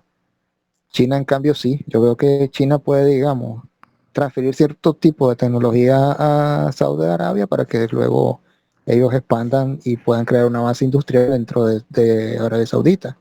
Y eso creo que ha sido parte de los acuerdos que han logrado con Arabia Saudí. O sea, ok, te compramos el petróleo y te creamos industrias adicionales porque vos en 50 años no vas a poder, digamos, vendernos petróleo al mismo precio ni te va a ser tan rentable, pero vas a tener otras industrias con que sostenerte.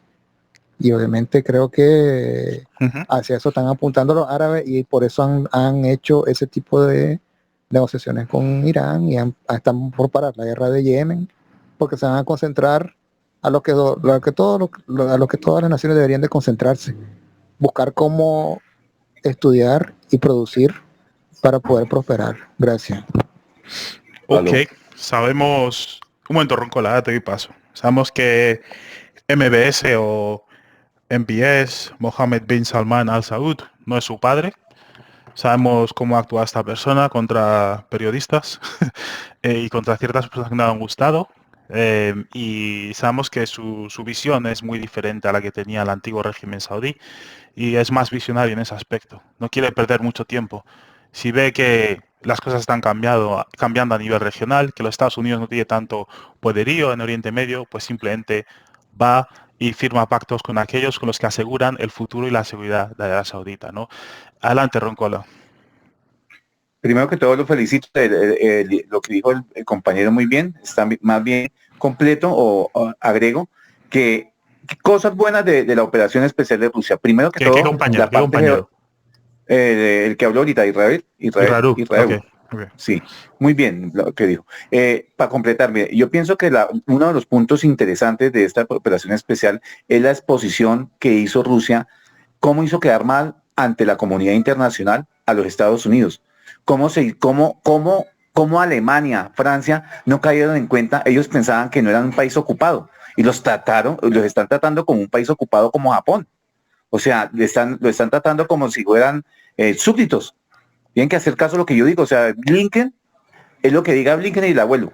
Entonces, y en Japón era normal, o sea, uno escuchaba que las fuerzas norteamericanas en Okinawa, por allá, uno entendía las bases y todo eso, pero los alemanes, yo creo que llevaban una sorpresa a la vida, ¿me entiende? Están ocupados, no tienen derecho de toma de decisiones. Francia, una vergüenza, no tiene, por lo menos, no tiene capacidad de toma de decisiones. Y hay algo que por lo menos es que se fueron con todas, o sea, si vinieron todos realmente contra Rusia, y Rusia por lo menos esa exposición y como hizo quedar de mal a Estados Unidos, o sea, le quitó el prestigio.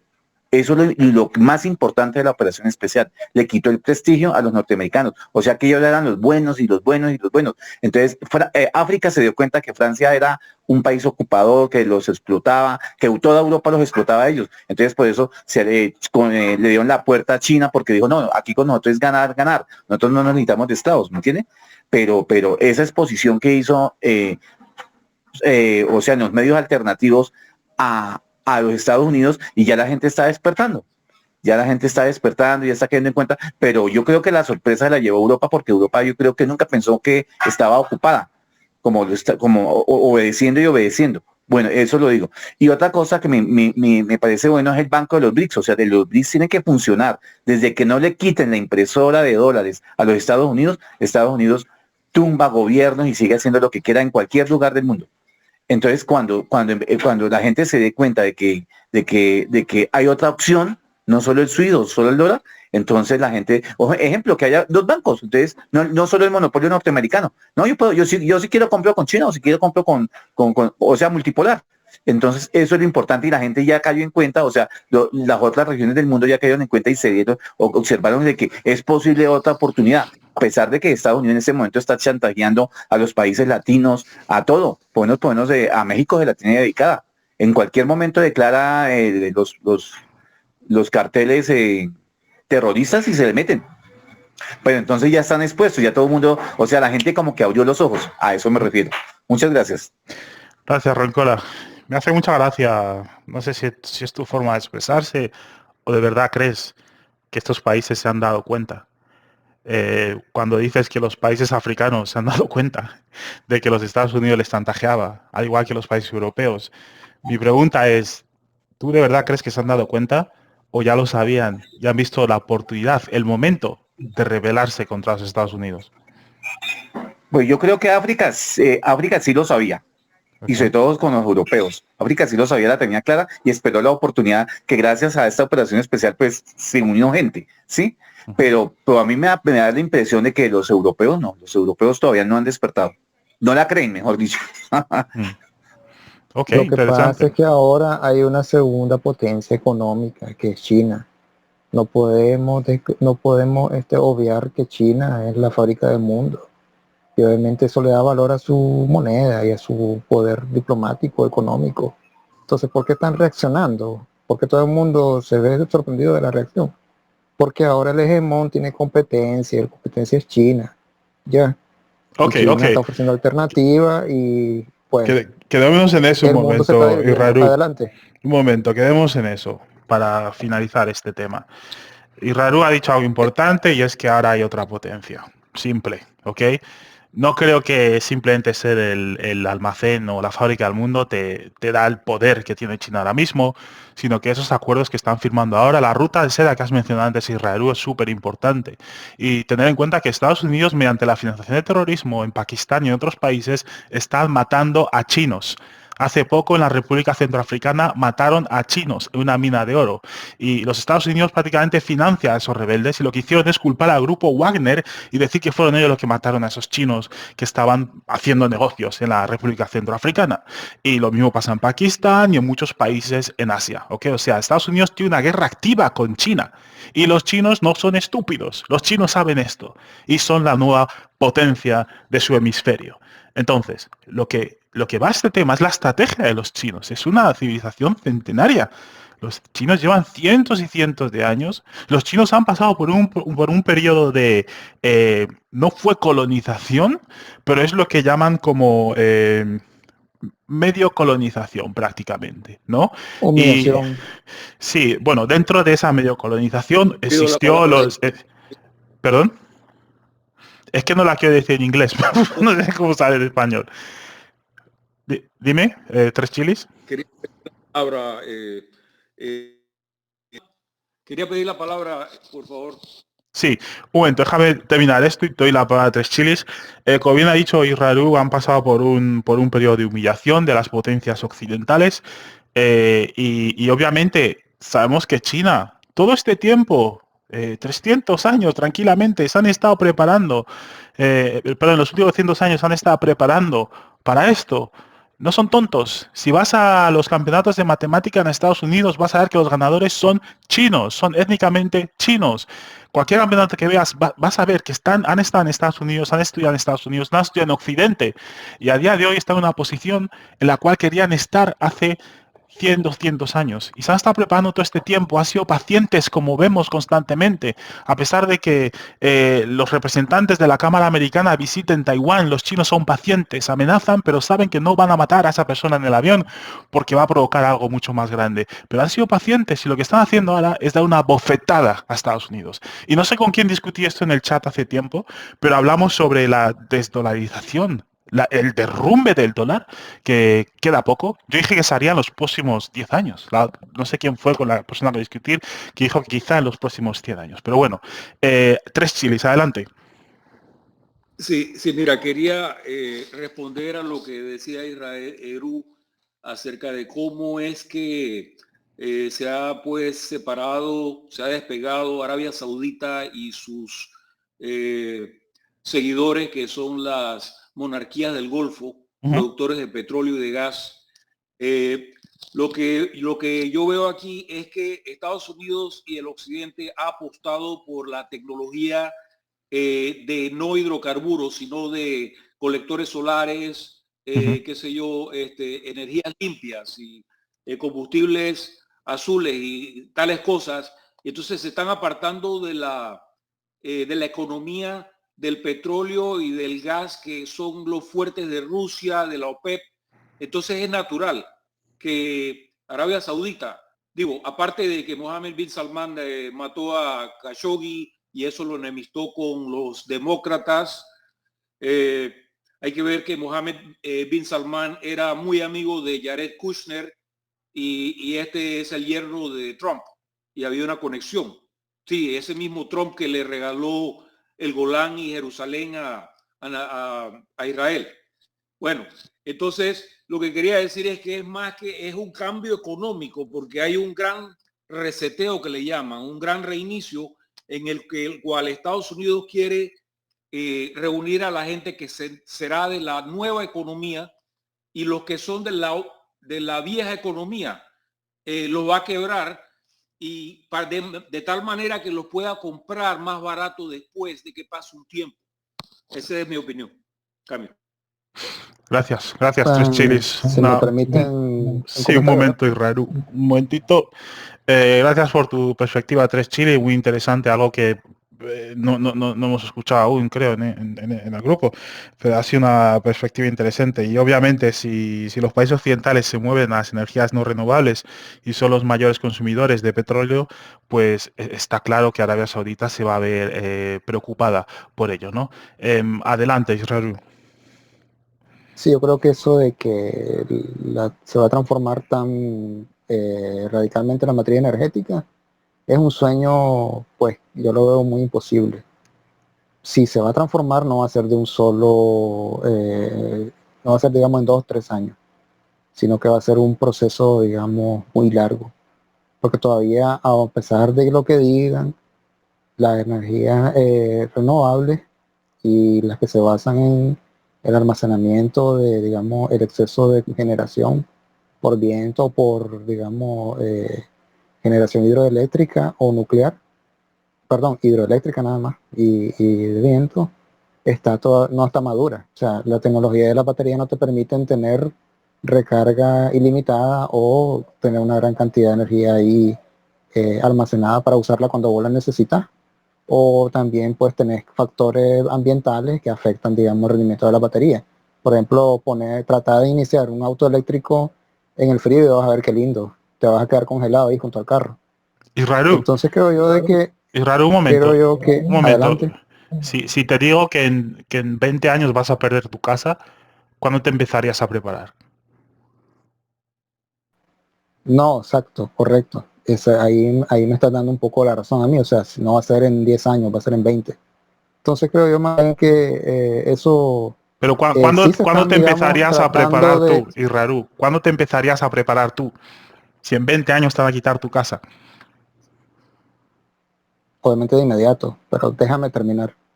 Ok, Obviamente adelante. sí están tratando, digamos,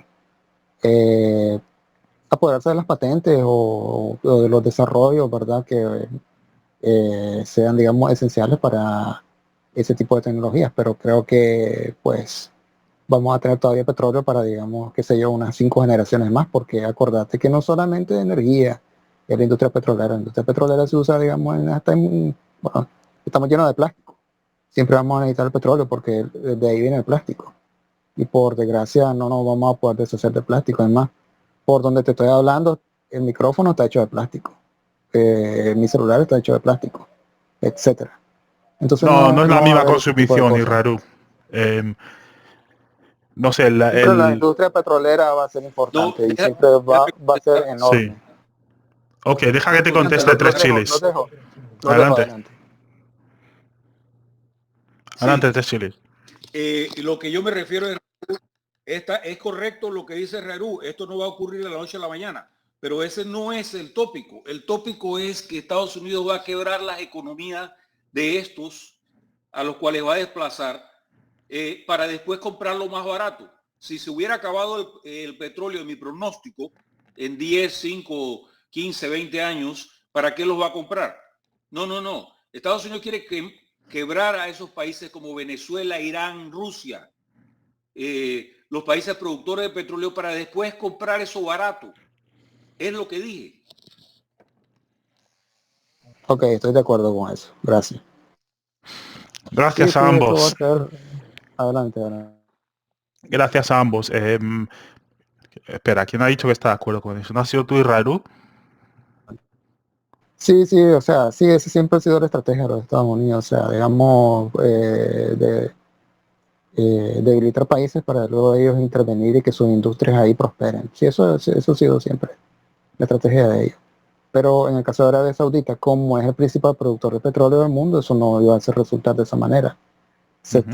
Yo opino, y eso creo que digamos, mi tesis, de que Arabia Saudita se está preparando, está empezando a largo plazo para, digamos, para cuando la extracción de petróleo no le sea rentable. Ellos ya creo que tienen su prospección, ¿verdad? Para hasta cuándo van a ser rentables, hasta cuándo sus reservas van a durar, ¿verdad? Y quieren transformar, digamos, la materia económica de su país. Y por eso se están aliando con el eje chino, porque creo que les prometieron, digamos, inversiones para transformar la economía de Arabia Saudita. Y Arabia Saudita, pues, no solamente es petróleo, acuérdate que están llenos de arena. Y los paneles solares, ¿de qué están hechos? De silicio, de arena. No sé, pues tal vez estoy hablando de más, pero quizás están pensando en convertirse en una potencia productora de paneles solares. ¿Y quiénes son los que están ahorita liderando ese tipo de industria? China. Gracias. Sí, los saudíes compran todo en Europa y los saudíes ponen dinero en los bancos europeos que luego dan préstamos y ganan más dinero con interés y los saudíes construyen centros, bueno, compran tierras en África para cultivar comida y vendérsela al resto del mundo. O sea, los saudíes no solo tienen la industria petrolera, no tienen muchísimas más, han aprovechado su dinero. Pero yo personalmente, algo importante, y es algo que da pena y vergüenza, es la guerra de Yemen, que Estados Unidos está apoyando hasta el último yemenita, ¿no? Entonces, vemos que esto se ha parado de inmediato, hace 2 días. Fueron y acordaron con los hutis que se acabó, que liberan a ciertos presos y los hutis liberan a presos, por favor.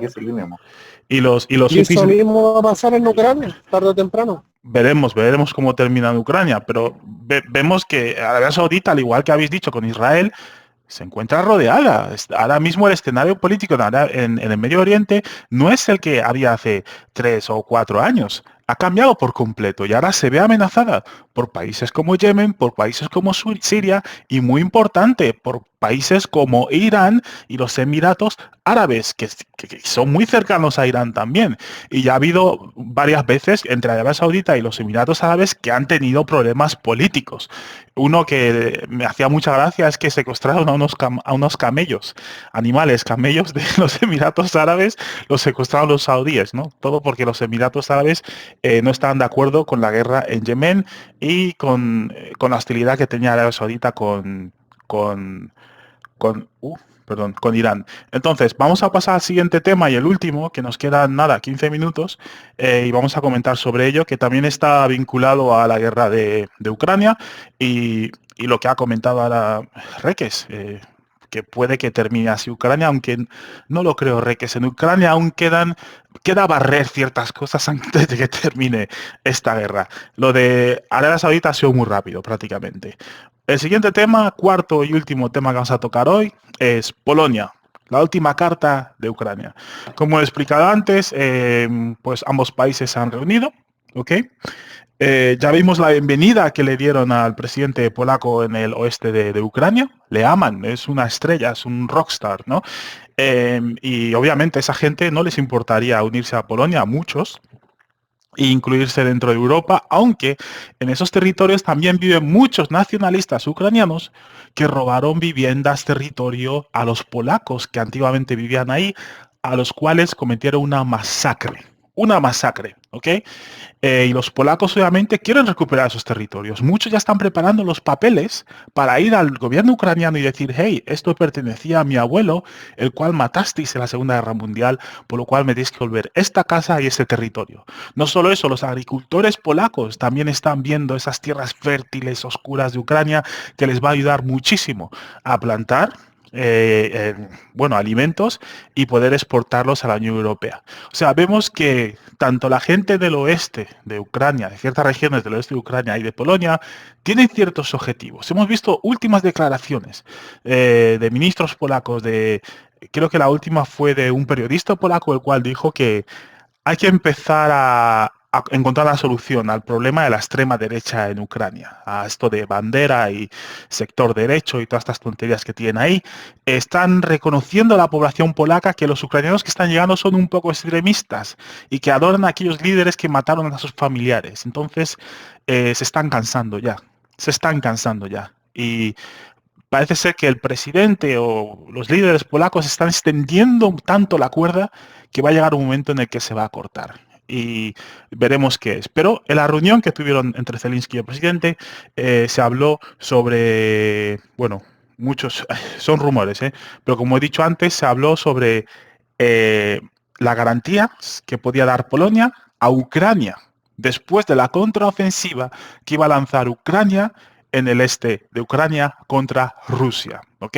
La contraofensiva de Zaporozhia o de Kherson, que en teoría lo que va a hacer es empujar a las tropas rusas a Crimea y van a coger Crimea completamente, van a coger Mariupol y todo eso. Quizá en sueños, ya veremos, pero si es realidad va a ser una gran contraofensiva. Pero si fallan, lo que pide Zelensky es que Polonia de alguna forma u otra se involucre en el conflicto. ¿Y de qué forma? Sería, pues, enviar tropas de paz o directamente soldados polacos al oeste de Ucrania y proteger esas regiones. ¿Ok? E incluso alguien rumorea que les ha pedido que incluso avancen hasta Kiev para poder proteger al menos la mitad de Kiev hasta donde llega el río.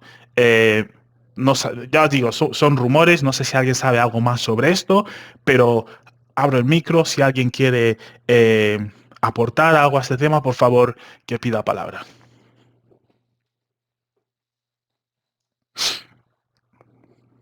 ¿Alguien?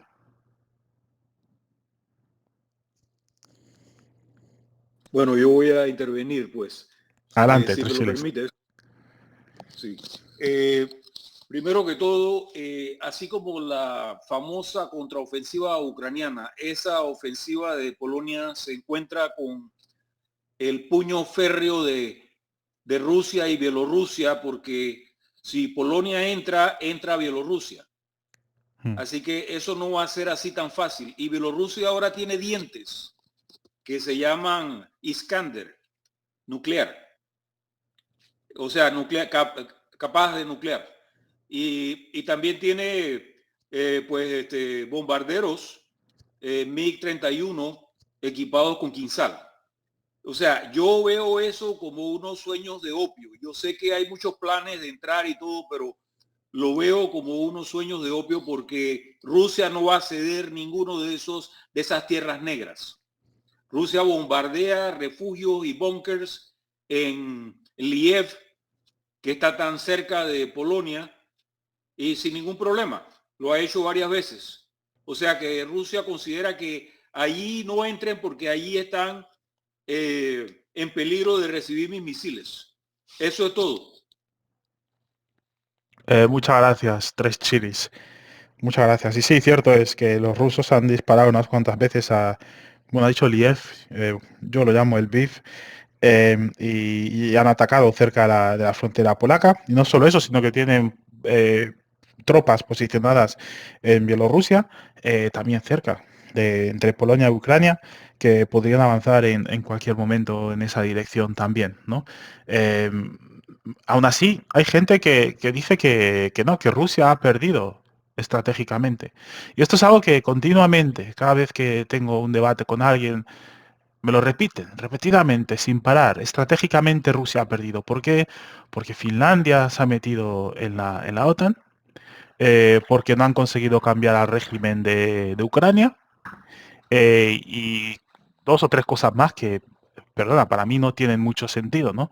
No sé qué pensáis en cuanto a esto, la pérdida estratégica. Bueno, una de las razones también era, obviamente, el tema Polonia, que se ha militarizado y es el país europeo más militarizado y que está preparada también para luchar contra Rusia, que antes de la intervención o de la operación especial en Ucrania, todo esto no estaba así, o sea, esta no era la situación en esas regiones, ¿no?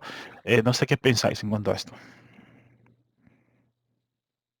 Si alguien quiere hablar, por favor, pedir palabra.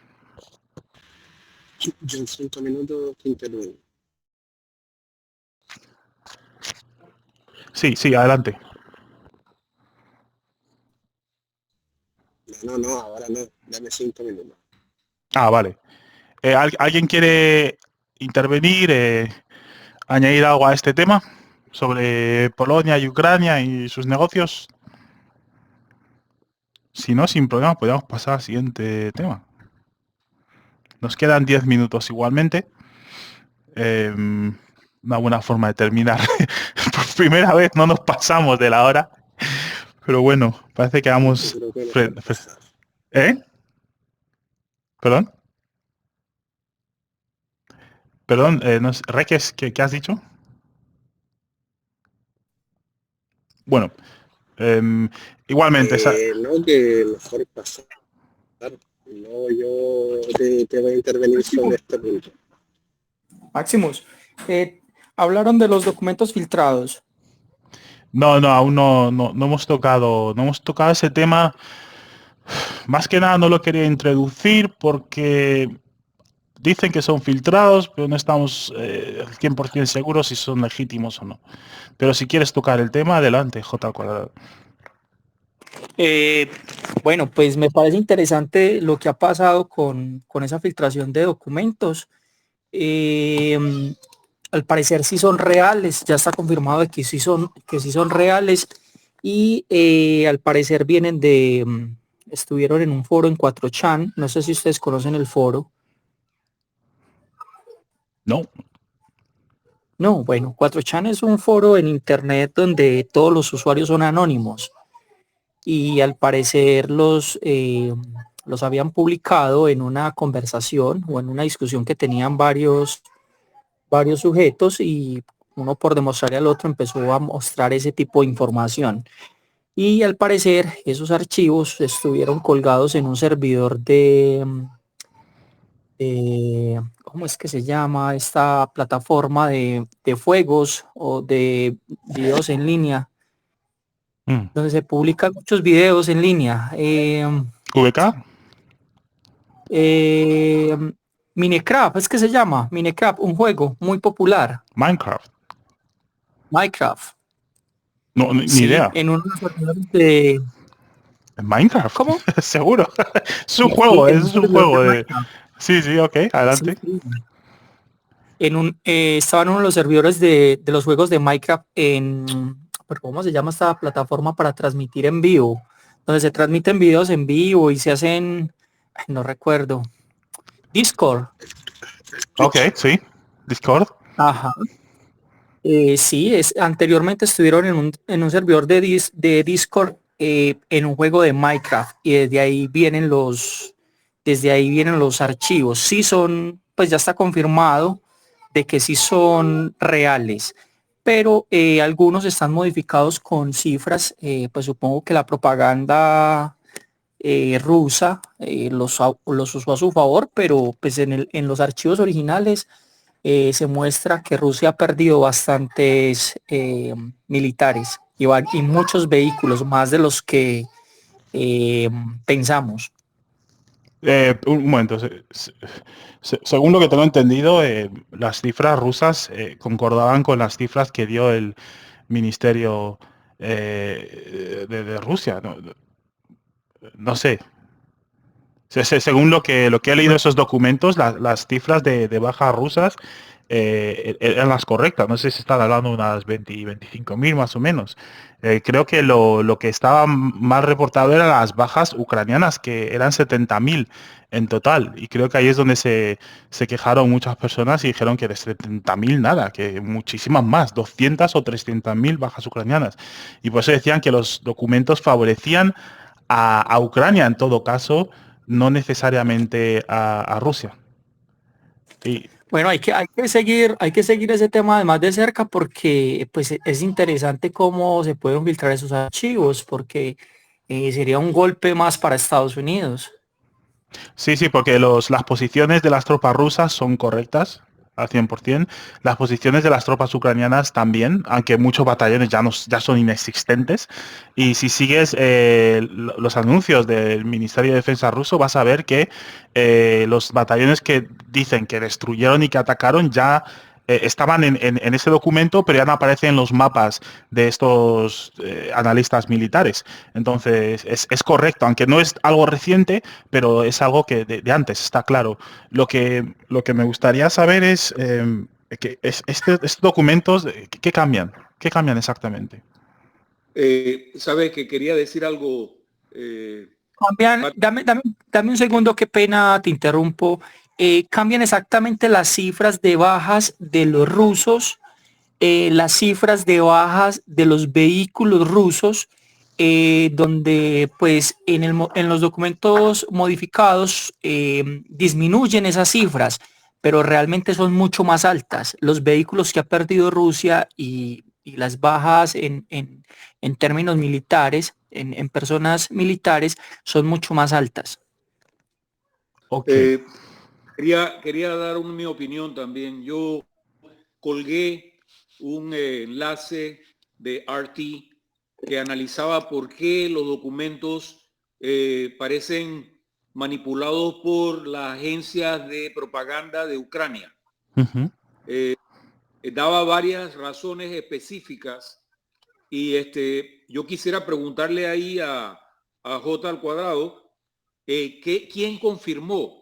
¿Quién confirmó? Porque agentes, vamos a decirlo así, exoficiales de inteligencia de Estados Unidos han dicho, ese es el tipo de formato, pero la información que aparece de la ubicación de las tropas y información específica es de fuentes abiertas. O sea, cualquiera puede tener acceso a eso. No son ningunos secretos. No son ningunos permíteme terminar. No son ningunos secretos.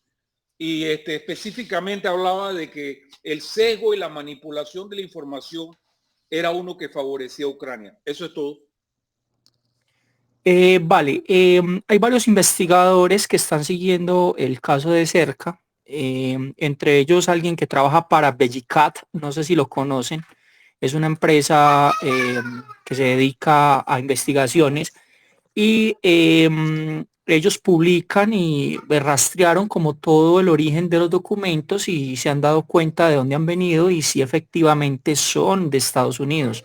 Son documentos oficiales que se filtraron y efectivamente el servicio secreto de Estados Unidos está tratando de averiguar quién fue el que los filtró. O sea, los archivos ya se confirmó de que sí son 100% reales, algunos tienen algunas modificaciones, pero los originales todavía se podían conseguir en línea. Bueno, quizá fue Zelensky, ¿no? Al igual que lleva unos documentos a Moldavia mostrando que era inminente el ataque de Rusia al país. Pero bueno, igualmente, un tema muy interesante, que seguiremos compartiendo información cuanto más salga, aunque yo sigo preguntándome qué cambia exactamente esto, si es información pública. Como he dicho, el Ministerio de Defensa de Rusia ha publicado esas cifras y coincide con las que salen en el documento, por lo cual no sé qué efecto tendría esto en la guerra, pero igualmente doy gracias a todos, a Roncola, Tres Chili, Reques, Israelu, a todas las personas que habéis participado hoy y sobre todo a las personas también que habéis estado escuchando activamente en el chat y aquellos que nos vais a escuchar mucho más tarde. Y como siempre digo, acordaos que esto ha sido grabado, se ha compartido en las redes sociales de Guerras Geopolíticas. Obviamente primero se va a compartir en el canal, por lo cual podréis volver a escuchar esto. Las aportaciones de hoy han sido muy buenas, creo que hemos sido muy estructurados y hemos ido directos al grano. Comparado a otras veces que hemos hecho esto, creo que los participantes nos hemos enrollado mucho, pero esta vez hemos ido al grano y creo que hemos tocado cada uno de los temas de una forma muy estratégica, muy estructurada. Así que os doy las gracias, también os doy las gracias por hacer la moderación fácil. Parece que ya entendemos las reglas y esto ayuda un montón. Entonces, ya os digo, es la hora, así que os dejo que os vayáis a cocinar o a cenar o a dormir y como siempre os esperamos el siguiente domingo y el debate sigue en el grupo de chat y el debate sigue en el canal. Sigue en Twitter, sigue en... por cierto, no sé si lo sabéis, pero estamos en TikTok también. Tenemos un administrador que está haciendo un trabajo excelente. Tenemos más de... no sé, son 10.000 seguidores ahí o más. Y os invitamos a todos a que nos sigáis. Compartimos también vídeos ahí, aunque sabéis que el formato es diferente.